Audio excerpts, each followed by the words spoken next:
Primeiro livro das Crônicas, capítulo 29. Ofertas para a construção do templo. Depois o rei Davi disse a todo o povo: O meu filho Salomão é o único a quem Deus escolheu, mas ele ainda é jovem e sem experiência. O trabalho a ser feito é enorme, porque não se trata da construção de um palácio onde vão morar pessoas, mas de um templo para Deus, o Senhor. Para construir o templo do meu Deus, preparei com todo o esforço o material necessário, isto é, ouro, prata, bronze, ferro, madeira, pedras de ônix, pedras preciosas, pedras de várias cores para os mosaicos e muito mármore. Mas além de todos os preparativos que fiz para o templo, dei também prata e ouro que me pertencem, pois amo o templo do meu Deus. Dei mais de 100 toneladas do mais puro ouro e 240 toneladas de prata pura para revestir as paredes do templo e para todos os objetos que os artesãos vão fazer. Agora, quem está disposto a dar ofertas ao Senhor Deus por vontade própria?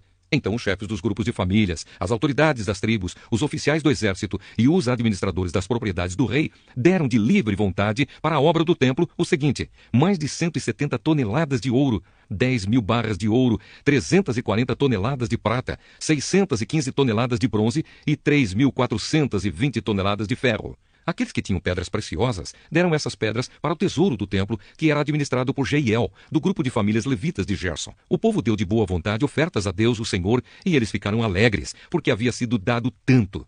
O rei Davi também ficou muito feliz. Davi louva a Deus. Então, ali em frente de todo o povo, o rei Davi louvou a Deus, o Senhor. Ele disse: Ó Senhor, Deus do nosso antepassado Jacó, bendito sejas para sempre. Tu és grande e poderoso, glorioso, esplêndido e majestoso. Tudo o que existe no céu e na terra pertence a ti. Tu és o rei, o supremo governador de tudo. Toda a riqueza e prosperidade vem de ti. Tu governas todas as coisas com o teu poder e a tua força, e podes tornar grande e forte qualquer pessoa. Agora, nosso Deus, nós te agradecemos e louvamos o teu nome glorioso. No entanto, o meu povo e eu não podemos, de fato, te dar nada, pois tudo vem de ti, e nós somente devolvemos o que já era teu. Tu sabes, ó Senhor, que tanto os nossos antepassados como nós passamos pela vida como estrangeiros, como pessoas que estão de passagem. Os nossos dias são como uma sombra que passa e não podemos escapar da morte. Ó Senhor, nosso Deus, nós trouxemos toda esta riqueza a fim de construir um templo para honrar o teu santo nome. Mas tudo isso veio de ti e tudo é teu. Eu sei que tu pões à prova os corações e amas as pessoas corretas. Com honestidade e sinceridade, eu te dei de livre vontade tudo isso e vejo com alegria que o teu povo, que está reunido aqui, trouxe de boa vontade ofertas a ti. Ó Senhor, Deus dos nossos antepassados, Abraão, Isaque e Jacó, conserva para sempre no coração do teu povo esta disposição e este pensamento e guarda-o fiel a ti. Dá ao meu filho Salomão o desejo de obedecer com todo o coração a todos os teus mandamentos e ordens e a vontade de construir o templo para o qual fiz estes preparativos. Então Davi disse a todo o povo: Louvem o Senhor, nosso Deus! E todo o povo louvou o Senhor, o Deus dos seus antepassados. Todos se ajoelharam e encostaram o rosto no chão, adorando a Deus e prestando homenagem ao rei. No dia seguinte, mataram animais em sacrifício, dedicando-os a Deus, o Senhor, e depois os entregaram ao povo para que os comessem. Além disso, 1000 touros novos, 1000 carneiros e 1000 ovelhas foram completamente queimados no altar. Também trouxeram ofertas de vinho. Naquele dia comeram e beberam com muita alegria na presença de Deus. Depois foi anunciado pela segunda vez que Salomão era rei. Em nome do Senhor, eles o ungiram como seu rei e ungiram Zadok como sacerdote. E assim o rei Salomão sentou-se no trono de Deus, o Senhor, em lugar de Davi, o seu pai. Ele enriqueceu e todo o povo de Israel lhe obedecia. Todos os oficiais e soldados e até os outros filhos de Davi prometeram ser fiéis a Salomão. O Senhor fez com que todo o povo respeitasse Salomão e o tornou mais glorioso do que qualquer outro rei que havia governado Israel. A morte de Davi. Davi, filho de Jessé, governou todo o povo de Israel 40 anos, 7 anos em Hebrom e 33 em Jerusalém. Ele morreu bem velho, rico e respeitado, e o seu filho Salomão ficou no lugar dele como rei. A história do rei Davi, do começo ao fim, foi escrita pelos profetas Samuel, Natã e Gade. Essa história fala do seu governo, do seu poder e de todas as coisas que aconteceram com ele, com Israel e com os países vizinhos de Israel. Segunda carta de Pedro, capítulo 3. O dia do Senhor. Meus queridos amigos, esta é a segunda carta que estou escrevendo a vocês. Nessas duas cartas, procuro despertar pensamentos puros na mente de vocês, fazendo com que lembrem dessas coisas. Quero que lembrem das palavras ditas há muito tempo pelos santos profetas e do mandamento do nosso Senhor e Salvador que foi dado a vocês por meio dos apóstolos que anunciaram o Evangelho a vocês. Primeiro vocês precisam saber que nos últimos dias vão aparecer homens dominados pelas suas próprias paixões. Eles vão zombar de vocês dizendo: Ele prometeu vir, não foi? Onde está ele? Os nossos pais morreram e tudo continua continua do mesmo jeito que era desde a criação do mundo. Esses zombadores esquecem, de propósito, que há muito tempo Deus deu uma ordem, e os céus e a terra foram criados. Esquecem que a terra foi formada da água e no meio da água, e também que pela água do dilúvio o mundo antigo foi destruído. Mas os céus e a terra que agora existem estão sendo guardados pela mesma ordem de Deus, a fim de serem destruídos pelo fogo. Estão sendo guardados para o dia do julgamento e da destruição dos que não querem saber de Deus.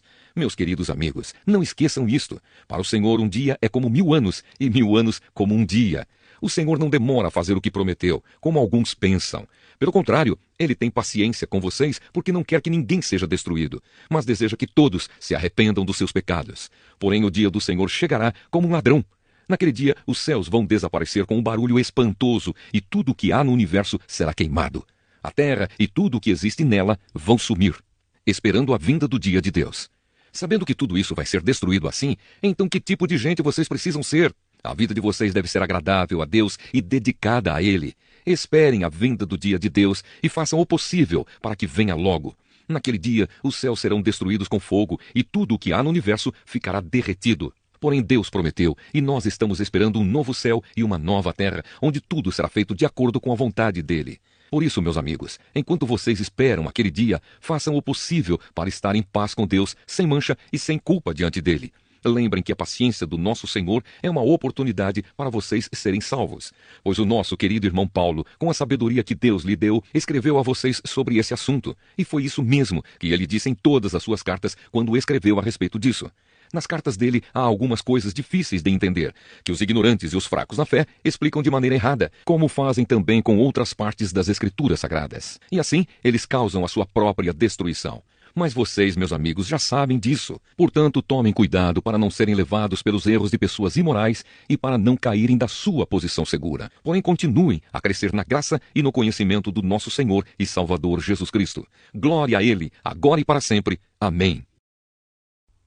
Miqueias, capítulo 6. Deus julga o seu povo. Escutem a acusação que o Senhor Deus vai fazer contra o seu povo. Levanta-te, ó Deus, e faze a tua acusação, e que as montanhas e os montes ouçam o que dizes. Ó montanhas, ó alicerces firmes da terra, escutem a acusação que o Senhor faz contra Israel. Pois ele tem uma questão para resolver com o seu povo, ele vai acusar o povo de Israel. O Senhor diz: meu povo, o que foi que eu fiz de errado? Será que exigi demais de vocês? Respondam. Eu os tirei do Egito, salvando-os da escravidão, e enviei Moisés, Arão e Míriam para os guiar pelo deserto. Meu povo, lembre dos planos de Balaque, rei de Moabe, fez contra vocês e da resposta que Balaão, filho de Beor, lhe deu.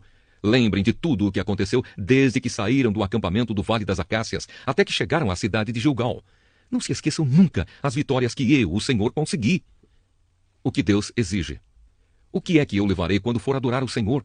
O que oferecerei ao Deus Altíssimo? Será que deverei apresentar a Deus bezerros de 1 ano para serem completamente queimados? Será que o Senhor ficará contente se eu oferecer milhares de carneiros ou milhares e milhares de rios de azeite? Será que deverei oferecer o meu filho mais velho como sacrifício para pagar os meus pecados e as minhas maldades? O Senhor já nos mostrou o que é bom.